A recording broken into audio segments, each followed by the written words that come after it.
আসসালামু আলাইকুম। এই অঙ্কটিতে বলা আছে x minus third bracket x minus second bracket x minus x minus first bracket x plus 1 এটা দেওয়া আছে। তো এটা আর মান কত এটা বের করতে হবে। প্রথমত আমরা লিখব x minus second third bracket x minus second bracket x minus first bracket x plus 1, তারপর হচ্ছে second bracket plus third bracket close.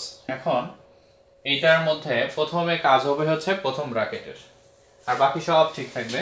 তো প্রথমে x মাইনাস থার্ড ব্র্যাকেট, তারপর x minus second bracket x, তারপর এখানে প্লাস মাইনাসে কি হচ্ছে ফার্স্ট ব্র্যাকেটের কাজ যেহেতু হবে। তো এখানে প্লাস মাইনাসে কি হয় মাইনাস, মাইনাস প্লাসে কি হয় মাইনাস, তারপর সেকেন্ড ব্র্যাকেট, তারপর হচ্ছে আমাদের থার্ড ব্র্যাকেট। এখন এই প্লাস x মাইনাস x কেটে দেওয়া যায়, x minus third bracket x minus এখানে থাকে আমাদের হচ্ছে সেকেন্ড ব্র্যাকেট এবং এই মাইনাস 1 থাকে, তারপরে থার্ড ব্র্যাকেট x মাইনাস